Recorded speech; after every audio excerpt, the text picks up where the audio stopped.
অসীম Javad যা করলেন বাংলার ইতিহাসে অমর হয়ে থাকবেন তিনি। আর একটু আগে কি ঝাঁপ দেওয়া যেত না? একটু কি স্বার্থপর হওয়া যেত না? তাহলে হয়তো অসীম বেঁচে ফিরতে পারত। স্ত্রী অন্তরা পাথর হয়ে গেলেন। ভালোবেসে যার হাত ধরেছিলেন, সারা জীবন পাশে থাকবে বলেছিল যে, সে হাত আজ কোথায়? পুরো মানুষটাই আজ শুধু স্মৃতি। স্বামীর নিথর দেহে তাকিয়ে চোখ বেয়ে গড়িয়ে পড়া জল। কতটা জানে মনের গহীনের ক্ষত। তুমি আসবে বলে সেজেছিল কৃষ্ণচূড়া, সাজ রয়ে গেছে, তুমি আর আসবে না। প্রিয় স্বামী, প্রিয় বন্ধুকে হারালো অন্তরা। তাদের ভালোবাসার নিদর্শন সন্তানরা বাবার ডাকবে কাকে? অন্তরার অন্তরের দুঃখগুলো অসীম কি অসীম আকাশ থেকে শুনতে পাবে?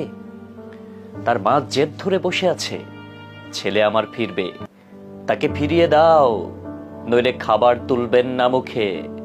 অসীম জাওয়াদ যা করলেন বাংলার ইতিহাসে অমর হয়ে থাকবেন তিনি। দেশের কোটি টাকার সম্পদ, অসংখ্য মানুষের প্রাণ বাঁচাতে নিজেকে বিসর্জন দিলেন কর্ণফুলী নদীতে। শেষ রক্ষাটা হয়নি, তিনি তীরে ভিড়েছেন, তবে নিথর দেহে। অসীম জাওয়াদের ভাবনা জুড়ে ছিল আকাশ, আর মন জুড়ে অন্তরা। সাক্ষাৎকারে ফেসবুক পোস্টে জানিয়েছেন বহুবার, স্ত্রী অন্তরা প্রথম ও শেষ ভালোবাসা। তার 2 সন্তানের মাকে নিয়ে ভীষণ গর্বিত অসীম। অন্তরার কষ্ট তো এখানেই, এত ভালোবেসে কেন চলে গেল আগে? সন্তানরা যখন বাবাকে ডাকবে, কি বলে সান্ত্বনা দেবে তাদের? জীবন এতটা নির্মম যে হৃদয়ে ভালোবাসার আস্ত বাগান ছিল, তা আজ মহাশ্মশান। অসীমের মা নিজেকে কি বলে বোঝাবেন? বারবার ছেলেকে মানা করেছেন, বিমান বাহিনীতে যোগ না দিতে, ঝুঁকিপূর্ণ পেশা। মায়ের ভয় হতো ছেলে বুঝি হারিয়ে যাবে একদিন। সেই একদিন সত্যি আসবে তা জানা ছিল না অসীমের মায়ের। এই শূন্যতা কাটাবেন কি করে?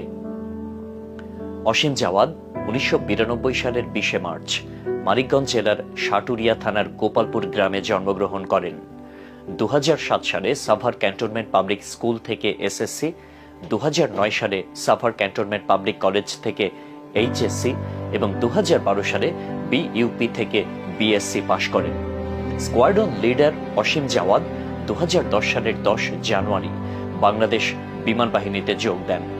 2011 সালের ক্যাডেটদের জন্য সর্বোচ্চ সম্মান সোর্ড অব অনার প্রাপ্তি সহ জিডি শাখায় কমিশন লাভ করেন।